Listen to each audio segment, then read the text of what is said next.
nombre es Iván Tovar, yo soy un artista que vivo en Cali, que he desarrollado mi trabajo en Cali prácticamente. Y bueno, mi trabajo, digamos que me gusta, o sea, inicialmente trabajé mucho la parte escultórica y realicé una investigación sobre todo como de los usos del espacio.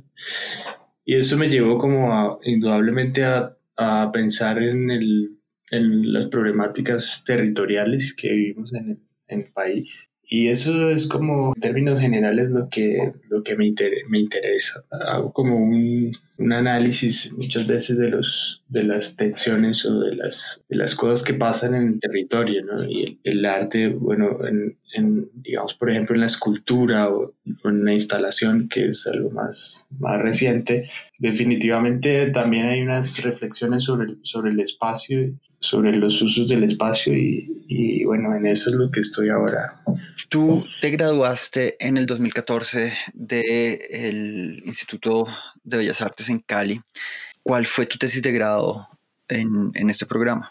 Mi proyecto de grado fue justamente un proyecto que se llamó Todos los Fuegos el Fuego y fue un proyecto en donde desarrollé una investigación en un municipio que se llama Candelaria, aquí en las afueras de Cali, y que, bueno, consistió en trabajar con obreros de una fábrica ladrillera, pero es de esas fábricas que, digamos, que usan el método antiguo, que es con carbón y madera. Y esto, pues, claro, hay mucho, digamos, como toda esta, digamos, esta zona de las afueras de Cali, del sur del Valle del Cauca, hay mucha producción ladrillera porque la tierra tiene una calidad pues, que se presta mucho para hacer arcilla, pero al mismo tiempo como que hay toda una tradición de esclavitud. Ellos son comunidades que han vivido procesos de desplazamiento, que están en una posición de invisibilidad, ¿no? Procesos de violencia. Y justamente eso era lo que, digamos, como el objetivo general del proyecto, tenía que ver con esa relación que existe entre el fuego, que es el elemento pues, que se usa en casi todas las grandes industrias, y en este caso pues que se usa para el proceso de quemado pues, de los ladrillos. Y esas comunidades, esas personas que son los que están, digamos, como alimentando ese fuego, ¿no? Bueno, ¿nos puedes contar, hacer como una descripción de cuáles fueron los resultados de ese proyecto? Ese proyecto fue mi primer proyecto, digamos, como instalativo, grande, que vinculó como una investigación como seria, entre comillas, como digamos que, pues porque era mi proyecto de grado. Particularmente ha sido el proyecto que más se ha circulado. Entonces, por ejemplo, justo después de la sustentación, en la Escuela de Bellas Artes, el proyecto se presentó después en un lugar muy, muy tradicional que hay aquí en Cali que se llama Casa Proartes, que es el espacio de Miguel González. Después, ese proyecto se presentó en la sección Arte Cámara 2015 en la Feria de Arbo, y también ha estado en un par de galerías, en una galería que existió aquí en Cali hace unos años que se llamó El Falso Olivo, y también parte de este proyecto lo presenté en un espacio en Orlando que se llama, en La Haya, que se llama GEMAC, que cerró sus puertas hace como 2 años. Sí, también, bueno, también ha hecho parte como, digamos, hicieron parte como de una investigación que hicieron unos curadores del Salón Regional aquí en Cali que se llamó Las Cosas en Sí, que fue una exhibición muy polémica. Convergieron muchas cosas ahí y quizás recuerdo una exhibición que se llamó Habitar también en una galería que se llama Casa Hoffman en Bogotá. Esa fue como el año pasado. Sí, yo recuerdo haber visto los ladrillos estos en esa exposición. Bueno, cuéntanos sobre estos ladrillos. ¿Cuál es digamos, por qué tienen estas formas? Entonces, ¿estos son como residuos de las quemas en los chircales? ¿O son como productos, digamos, maltrechos de la producción industrial? ¿O son piezas que tú elaboras a partir de los mismos métodos de producción de los chircales?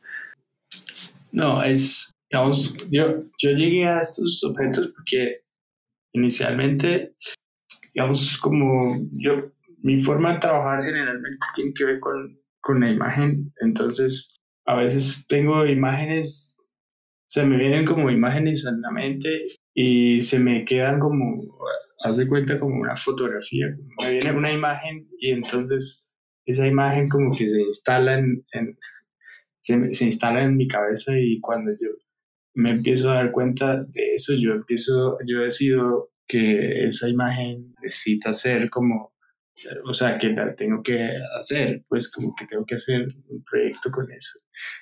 Y así fue como hice este proyecto. Inicialmente la imagen que yo tenía en la mente era esa imagen de ese trabajador del fuego, ¿no?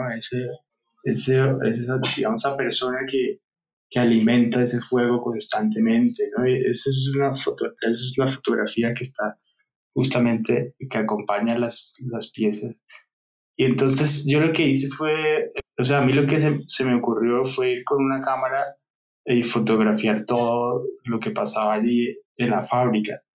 Entonces, lo que hicimos fue fotografiar, tomamos como más de 1500 fotografías y en ese proceso de recorrer la fábrica, encontramos estos elementos que son como son esculturas aleatorias, o sea, son objetos que se surgen del proceso porque hay unas partes digamos, del horno en donde el calor es demasiado. Cuando el calor es demasiado, los ladrillos se pegan y se forman.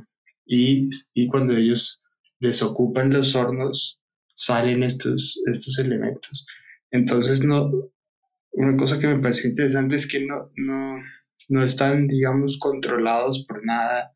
No está como, o sea, no son intencionales, no son totalmente aleatorios, pero esa aleatoriedad genera unas formas para mí, pues, eran como muy representativas, muy, muy expresivas y que al mismo tiempo como que tenían la capacidad, o tienen la capacidad de hablar como de esa fragmentación, digamos, como de esa precariedad también en la que, digamos, en la que en la que conviven muchas comunidades como esta, ¿no? Claro, digamos, estos ladrillos son de alguna manera son un excedente de toda la producción de la fábrica. Son además frutos pues de las condiciones artesanales de producción de los ladrillos. No son, digamos, este tipo de formas y sí, pues de formas no tienen, no ven la luz en una fábrica industrial, ¿no? Donde las condiciones son mucho más controladas, procesos más estandarizados, pues este tipo de excedentes como de sentido en el mismo proceso de producción de las piezas no se dan como en estos otros entornos, ¿no? Creo que eso es bien interesante de las piezas porque sí hay precisamente, sí, como tú lo anotas, sí en ella se ve como un poco pues primero la precariedad y pues también está obviamente cargada como todo el proceso de producción de las piezas y de las condiciones laborales y pues ambientales también que dan fruto a ellas. Digamos que esta pieza es como que tú vas a un lugar y haces una investigación y de ahí sale como la obra, pero también tienes otras obras que funcionan, digamos, de alguna manera un poco al revés en la medida en que tú pones como dispositivos en el espacio público, ¿no? Estoy pensando en modo fuente, por ejemplo, o inclusive en el teléfono aceleracionista, o en estas intervenciones en video que haces en espacios públicos, en Cali, como Esto no es América, o Hitler flotante.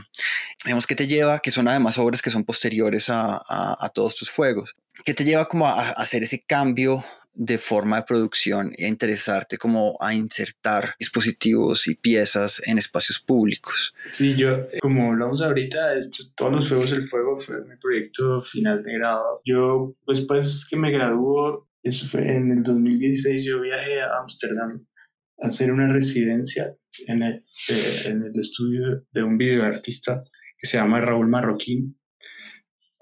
Raúl es un artista colombiano, un artista que nació en Bogotá y que se fue muy joven, como a los 18 años, se fue a vivir a Holanda y bueno, él hace parte más de la historia del arte holandés que de la historia del arte de Colombia. Ahora recientemente ha estado más involucrado, pero sobre todo hace parte de esa generación muy interesante de Ámsterdam de los años 80 estaba, por ejemplo, Marina Abramovich, Ulises Carrión, hay otro artista colombiano que se llama Michel Cardena.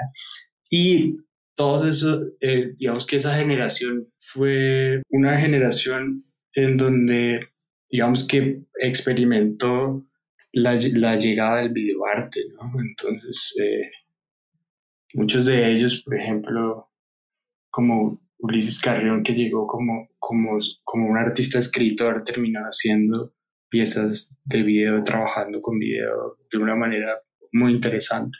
Entonces yo en Ámsterdam casi que fue una experiencia en donde yo conocí el video, conocí, digamos, como para mí es muy importante porque casi que el Ámsterdam fue la cuna del videoarte. Bueno, digamos, el pionero del video pues, fue Nanyun Pai, que en Ámsterdam, digamos, que se desarrolló toda una escena y todo un movimiento alrededor de esto. Entonces yo estuve 3 meses allá trabajando con Raúl intensamente. Después desarrollamos otro proyecto que se llamó Artist Talking Back to the Media acá en Colombia. Y yo a partir de esa experiencia, pues empecé a involucrarme más con la producción audiovisual, también con la tecnología, pues porque no solo en Ámsterdam, sino en Europa el uso de la tecnología en el arte quizás es mucho más presente, mucho más fuerte. Y bueno, y a partir de eso, entonces desarrollé estos proyectos. Ese proyecto Modo Fuente, de todas maneras, yo lo venía pensando desde hace rato. Sí, fue un proyecto donde insertamos tecnología Arduino en una fuente, en unas duchas de unos baños públicos aquí en Cali. Después, la hora del teléfono fue una exposición que se llamó After Hours, que tenía que ver con los artistas que tienen un trabajo de oficina y que hacen su producción, digamos, como en las horas extra, ¿no? Esta exposición, perdona, te interrumpo un poco. Esta exposición fue en Miami, ¿cierto? Cuando quedaba en la casa, en la casa Sí, antigua. Ya que llegamos ahí al teléfono, es como que yo recuerdo haber visto la pieza, pero no me acuerdo muy bien cómo funcionaba y realmente de cuál era como el contenido de lo que uno escuchaba en el teléfono. ¿Me puedes contar un poco de esto? sí, como te dije, eh, yo, yo, yo había regresado a Europa y yo cuando estuve en Berlín, eso fue en 2016, yo fui como a un encuentro teórico y ahí yo conocí lo que se llama el aceleracionismo, fue una tesis doctoral de unos economistas ingleses que se ha popularizado mucho, o estuvo muy fuerte, digamos, por esos años, que justamente, digamos, que trabajan bajo la premisa que el capitalismo digamos, como sistema económico, pues está comprobado que va a acabar con el planeta. Pues. Entonces ellos crearon esa tesis aceleracionista y lo que ellos proponen es que lo que, digamos, como lo que hay que hacer es hacer colapsar el capitalismo antes de que el planeta se destruya, básicamente. Eso es muy grandes rasgos, ¿no?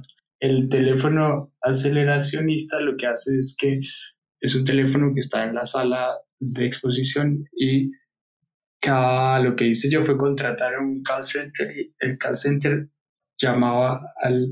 hacía llamadas cada 25 minutos al teléfono y se reproducían 4 piezas que yo realicé, digamos que con computadora, que tenían que ver con esa, o sea, eran muy similares a esa música, digamos que cuando te hacen esperar en los bancos, pero en realidad eran composiciones de música electrónica. Entonces la gente estaba caminando por ahí y sonaba el teléfono, contestaban y era estos contenidos pues desde audio.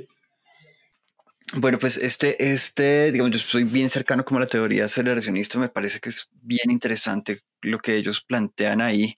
Digamos, sí es como una teoría muy, muy eurocéntrica, pero hay una cosa que a mí me parece muy interesante y son estos vínculos con con la ciencia ficción, ¿no?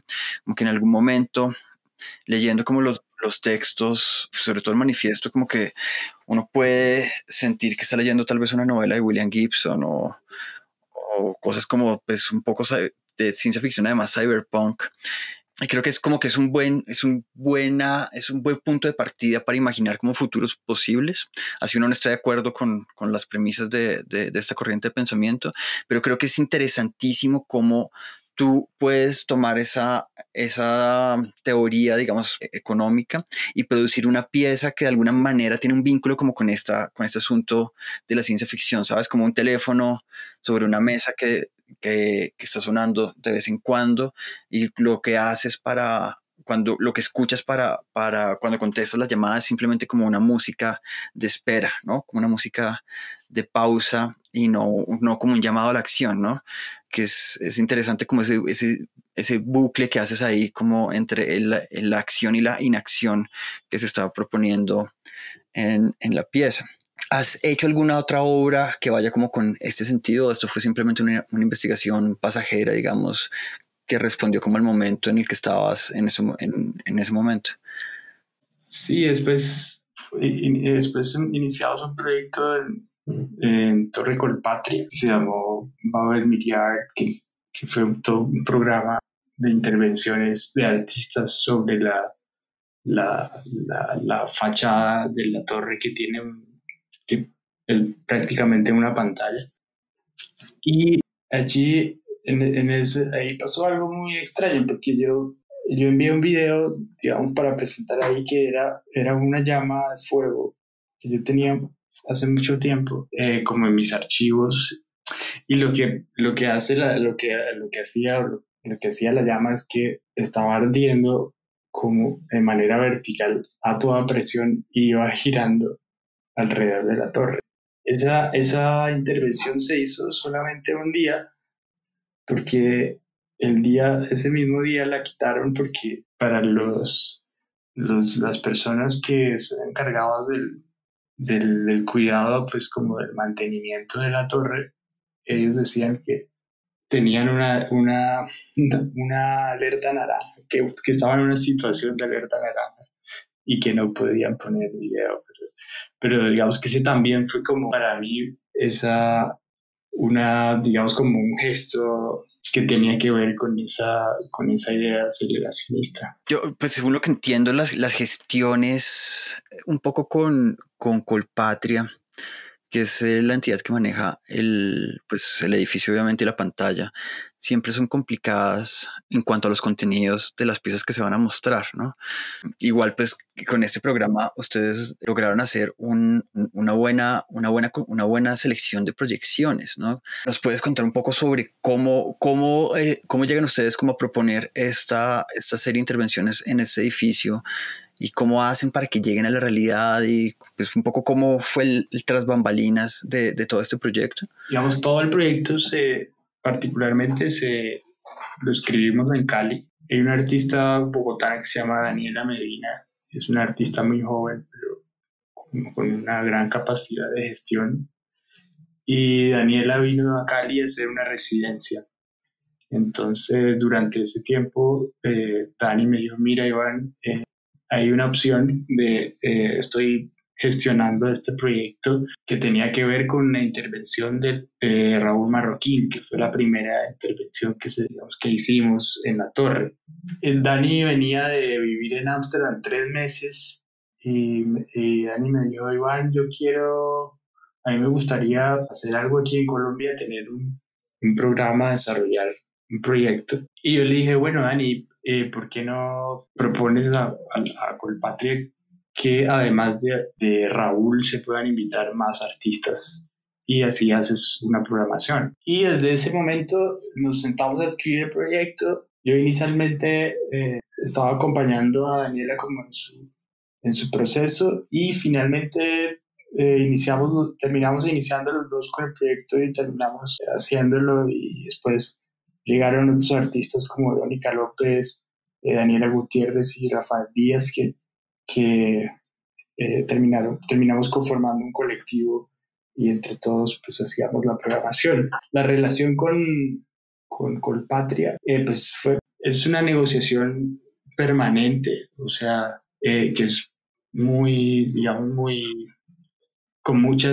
muy delicada porque los contenidos de generalmente tienen digamos como que irrumpen o tienen posiciones críticas sí, de diferentes formas. Entonces, y esto es una junta directiva de un banco a la cual, digamos, los intereses muchas veces no son necesariamente artísticos y culturales. Entonces, en resumidas cuentas, te puedo decir, durante el gobierno de Santos, mientras Santos era el presidente, tuvimos mucha flexibilidad, digamos que logramos desarrollar de una manera difícil, pero digamos como más continua en la programación. Después de cuando entró el gobierno actual, se volvió una cosa ya demasiado compleja y demasiado, digamos que aparecieron muchos más obstáculos burocráticos y entonces decidimos terminar con la intervención de Anthony Montadas y hasta ahí decidimos como trabajar en el proyecto. Bueno, es una lástima que hayan decidido terminar el proyecto, pues entiendo perfectamente las circunstancias, porque si bien, digamos, es una pantalla muy visible en la ciudad, yo creo que es un espacio que es subutilizado en su mayoría, ¿sabes? O sea, como que los contenidos que normalmente están ahí o son cuestiones como simplemente que decorativas, algunas piezas audiovisuales como que simplemente lo que hacen es iluminar el edificio con formas abstractas y cosas así, o son ya contenidos institucionales, ¿no? Como mensajes de la alcaldía o del gobierno, ¿no? Y pues sin duda, digamos, creo que sí es un espacio muy interesante pues para proyectar piezas en video, ¿no? Pues es la pantalla que más visibilidad puede llegar a tener en esta ciudad por las dimensiones y la ubicación precisamente del edificio. Bueno, pero aquí ya estabas como bien metido como en esta parte del video, investigando video, y ahí me imagino que cercano haces estas dos piezas que son también intervenciones en el espacio público en Cali, que es Esto no es América y Hitler flotante. ¿De qué van estas dos obras? Sí, esas piezas las hice para un festival que se hizo en Cali, que hicieron unos chicos muy interesantes. En lo que ellos hicieron fue hacer una negociación con los vendedores de películas ambulantes en el centro de Cali.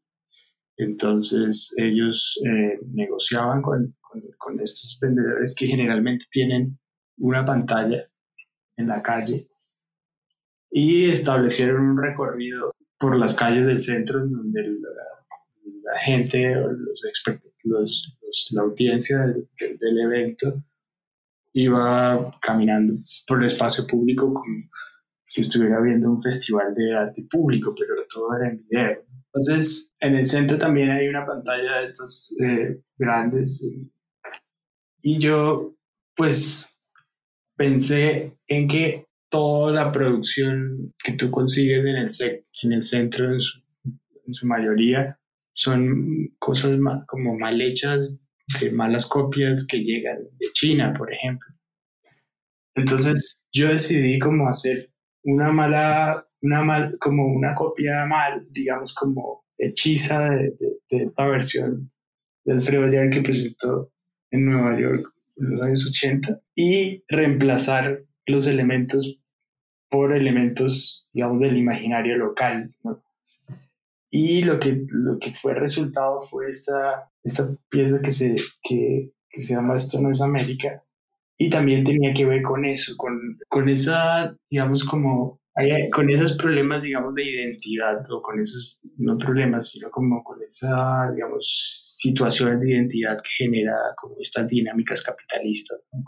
La identidad generada a través del consumo, que es lo que se genera a través digamos, con estas dinámicas como de grandes mercados chinos, de productos, digamos, que se insertan y que hacen parte como que es lo que la gente finalmente consume.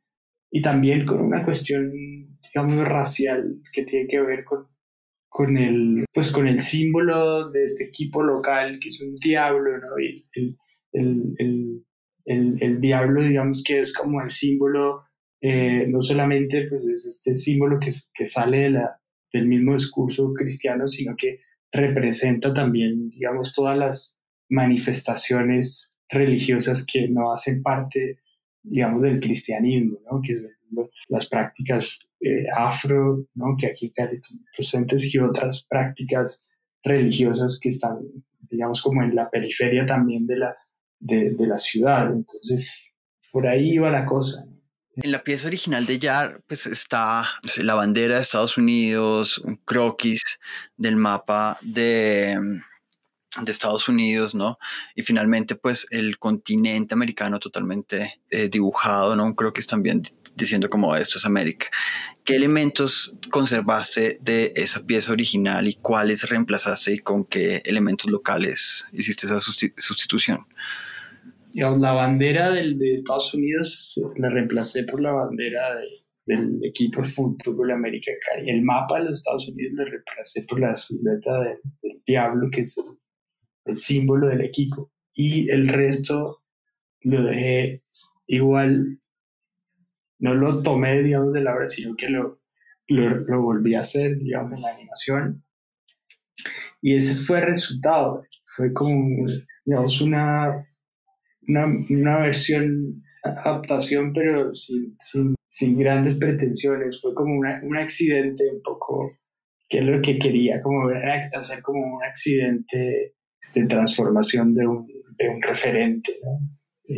¿Cómo crees que fue recibida esta pieza por la gente en el lugar? Digamos, no solo por el medio artístico de tu ciudad, sino por los transeúntes del centro. Yo creo que la gente no, digamos, no,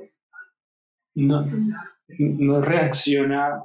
Una de las cosas que me di cuenta es que la gente no reacciona directamente frente a estas intervenciones. Por ejemplo, es muy difícil, o es muy difícil saber qué reacciona la gente, porque de qué manera reacciona, porque estos anuncios publicitarios son muy cortos, tienen muy corto tiempo. Es un pasón, tú pasas y ves dos imágenes y sigues, porque la gente va caminando rápido. También está muy dirigido a la gente que va en el carro, ¿no?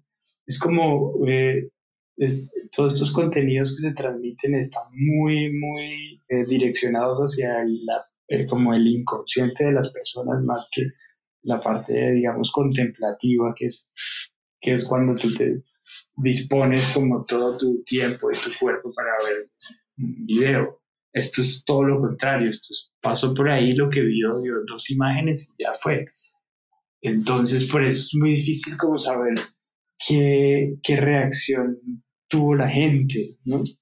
Pero bueno, era un poco también, digamos, también un poco como también ya como una parte más moralista, quizás traer un poco de esos acontecimientos, digamos, que son importantes para la historia del arte, y también preguntarse, bueno, o sea, esto, digamos, de qué manera puede acercarse un poco la gente a estos contenidos, ¿no? Digamos, también era como una forma de hacer los contenidos un poco más cercanos, ¿no? De traer una experiencia también, no sé, yo lo vi más como un juego, un experimento conceptual allí en el centro de Cali, y no, digamos, no me interesó como tanto ese es hacer como una revisión de qué habrá pensado la gente. La gente, pues, no sé, pues, me parece que en ese contexto el centro de todo es como tan difícil como de poner orden, ¿no? Como de revisar cualquier cosa.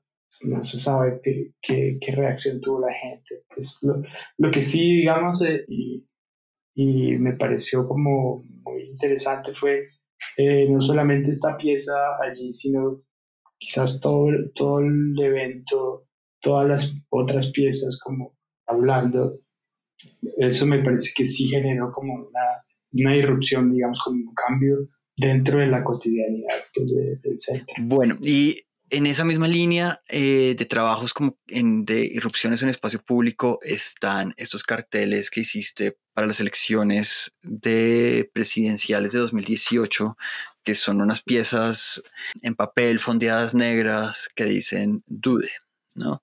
Con ese, con ese texto. ¿Cuál fue la motivación principal para hacer esta obra? Bueno, eso fue las últimas elecciones presidenciales. A mí me parece como, a mí me genera mucho desazón, frustrante saber que en Colombia nunca ha habido un gobierno de izquierda, ¿no? Por encima, digamos, yo me declaro una persona de izquierda, pero por fuera de eso, yo creo que en Latinoamérica es importante que los países y un país como Colombia viva ese tipo de procesos.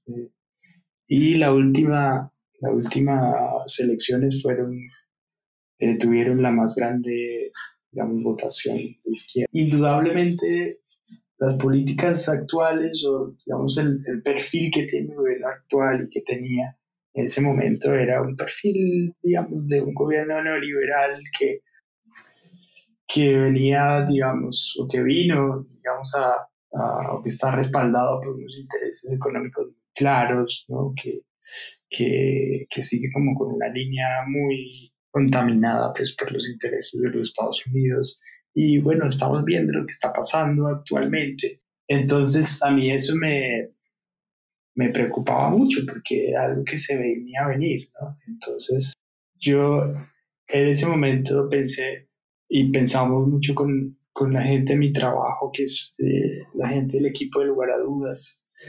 Pensamos también mucho en que había que hacer, en que había que hacer algo. Tuvimos un par de conversaciones que no fueron, digamos, como que no llegamos a un consenso común. Entonces yo decidí por mi cuenta hacer esta intervención. Y justamente esta imagen, digamos, me pareció como que podía tener cierto impacto porque dude en inglés también es dude, ¿no? Que es como la manera es una manera como decir como parce, más o menos como decimos parce, es como una manera en que tú le dices informalmente a un amigo, o como los españoles dicen tío, algo, es más o menos ese tipo de palabra, ¿no? De expresión. Al mismo tiempo en español pues es una invitación a dudar, ¿no? Pero también es una orden, también digamos que a pesar de ser un gesto, digamos, claramente que respondía a una situación de que estaba en ese momento, que estaba pasando en el país, también se sale un poco por decirlo de alguna manera, de la calentura política y se convertía como en una pieza también en sí misma, ¿no? En sí misma como que también podría funcionar en cualquier momento, ¿no? Entonces, eso fue lo que digamos, como lo que me pareció chévere de hacerlo. ¿En qué lugares montaste estas intervenciones? Esa intervención sobre la pared justamente de la casa de las residencias del Lugar a Dudas, que es mi lugar de trabajo. Pues, que se pueden ver las imágenes enfrente de la residencia, hay una universidad y hay muchísimos estudiantes enfrente, hay como lugares de comida. Ahí fue donde instalé pues, toda la pieza, en más o menos 200 carteles pegados uno al lado del otro. Bueno, ¿y crees que se logró de alguna manera algo, te generó alguna duda la pieza sobre los transeúntes? O sea, hubo algunas preguntas, aunque sea cuando las estuvieras montando. Sí, Cali es una ciudad, eh, bueno, Cali es una ciudad que tiene una tradición gráfica de artes gráficas muy especial, ¿no? En Cali, con una cultura visual también callejera muy fuerte, unas dinámicas de calle, unas dinámicas de cultura popular muy específicas. y la gente es muy abierta y responde mucho a este tipo de intervenciones. Quizás, no sé, porque el caleño está muy acostumbrado, yo no sé si tú has visto los carteles de los conciertos de salsa, por ejemplo, que a pesar de todo se siguen, digamos, a pesar de todas las posibilidades que hay en Internet y todo esto, siguen, digamos, se siguen manteniendo como los principales medios de comunicación. Entonces, este lugar es cerca al centro. En Cali, este tipo de prácticas tienen mucho, son muy cercanas a la gente. El cartel a mí me encanta porque generalmente son impresiones de papel periódico, se pueden sacar muchísimos, ¿no? También tenía esta cosa masiva, ¿no? De las elecciones otra cosa que tenía, digamos, como que no de ahorita, es que en ese momento donde hay mucha publicidad política, tú veías por todos lados que decía Duque, ¿no? En muchos lugares.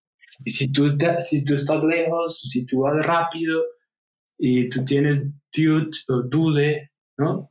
Tú que hacía la mente era leer Duque, pero cuando tú te detenías un poco a ver, no, te das cuenta que no era eso, ¿no? Entonces, ese también hacía como, esta pieza también jugaba, o sea, como que seguimos como digamos, un poco con el teléfono, lo de la torre con el patio, un poco como una inserción dentro de, digamos, esa estructura de poder que estaba en ese momento llenando todos los sistemas de comunicación, ¿no?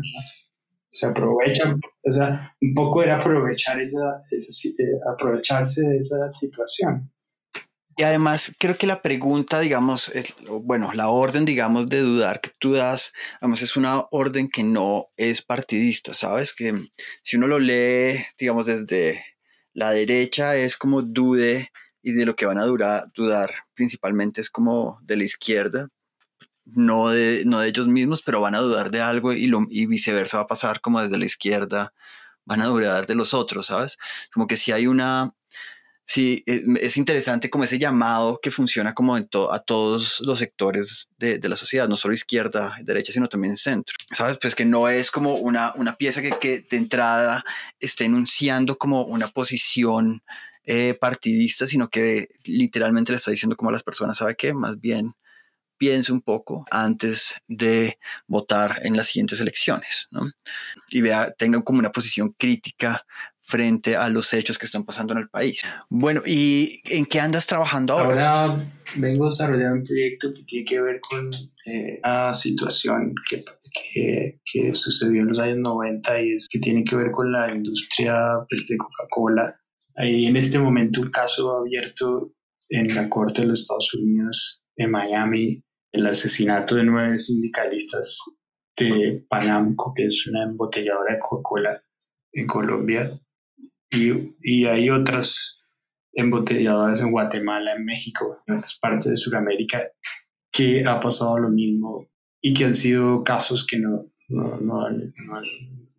se han resuelto, o sea, no ha habido justicia, digamos, frente a estos asesinatos y no se sabe a ciencia cierta, digamos que la Corte no ha determinado, digamos, no ha judicializado a los responsables, pero son casos que están abiertos y me llamó la atención, pues digamos, llegué a esto porque, bueno, yo soy gran fanático del arte latinoamericano también y una de las cosas que ha sido, digamos, que para mí ha sido muy importante es hablar, digamos, un poco o manifestarme como artista latinoamericano, porque el arte, digamos, toda la historia del arte y toda la academia, sobre todo del arte, en algunos lugares de Colombia, quizás ahora no tanto, no sé cómo estará ahora, pero es muy eurocéntrica, es muy, digamos, como, bueno, el arte es casi que un invento europeo, entonces quizás que uno como latinoamericano, como artista latinoamericano, tiene que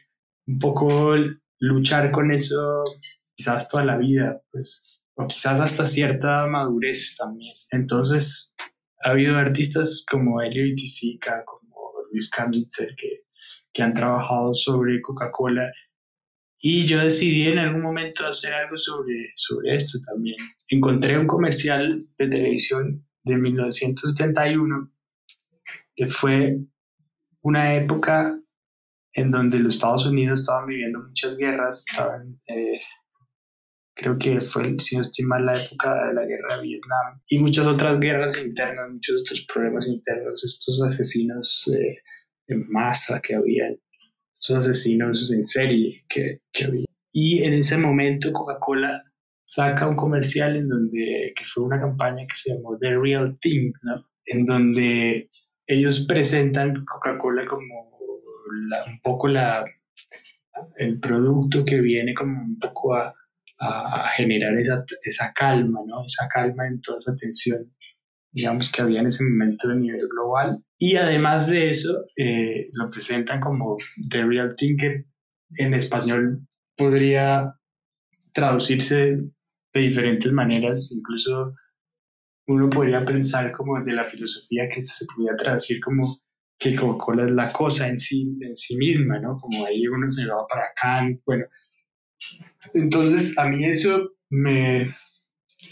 pareció que, o sea, a mí eso me abrió como muchas preguntas sobre, digamos, sobre cómo se genera la concepción de la realidad, ¿no? Generalmente, pues, la realidad está muy supeditada al capitalismo, ¿no? Entonces, yo empecé a investigar sobre esto y me encontré o sea, empecé a investigar y me encontré estos textos y estos archivos de estos asesinatos y pues en consecuencia hay una gran paradoja, porque, bueno, hay una gran paradoja y no la hay porque pues, cuando uno estudia la historia de la compañía, sí, de la institución de Coca-Cola, se da cuenta que esta compañía fue, o sea, es del gran estandarte de todas las formas de dominación económica de los Estados Unidos y a nivel global en el siglo XX. A través de Coca-Cola se crean muchos modelos, digamos, de sistemas políticos que están aliados con grandes compañías económicas y que a través de eso generan toda una cadena de estrategias que llevan a la dominación económica, que llevan a la extracción, que llevan a corrupción, digamos, bueno, hay mucha cantidad de cosas que estamos viendo las consecuencias ahora y que para llegar, digamos, para lograr como sus objetivos, pues no solamente deben como establecer alianzas comerciales, sino que también deben establecer alianzas con grupos armados, ¿no? Entonces, sí, a mí esto me parece como, digamos, esta cosa que es supuestamente la cosa en sí que ellos manifiestan. Bueno, hay una gran contradicción si uno ve ese comercial de los 70 y si uno ve lo que realmente ha pasado o todas estas cosas que han pasado cuando uno encuentra todos estos archivos. Entonces, pues esa es básicamente la investigación que estoy ahora, un poco por un lado recopilando información acerca de todos estos casos, asesinatos y desapariciones de sindicalistas. ¿Y tienes alguna idea más o menos de cuál va a ser la materialización de esta investigación? Sí, yo quiero presentar el archivo, yo quiero presentar el archivo dentro de un escenario, digamos, instalativo, un poco como hacer una obra de archivo sobre Coca-Cola. Quiero presentar todos los archivos de todos los asesinatos, de todos los casos que están sin esclarecerse, pero dentro de un escenario un poco muy, digamos, como muy al estilo Coca-Cola, ¿no? Que es como un escenario rojo, así como con toda la... También se ha generado hay mucha producción gráfica alrededor pero producción gráfica que es en contra de Coca-Cola, ¿no? En donde el logo está siendo como intervenido y toda esta cantidad de documentos me parece muy lindos Y mi idea es como presentar todo eso en un espacio, ¿no? Como hacer un poco, jugar como un poco el investigador, el que recolecta archivos, pero también hacerlo, digamos, visualmente, digamos, como darle a eso una potencia visual, ¿me entiendes? Como, Muchas gracias a ti por tu tiempo y pues por participar en Interviews. gracias a ustedes por la invitación y gracias por, sí, por el espacio, chévere. Pues ha sido una conversación que muy agradable.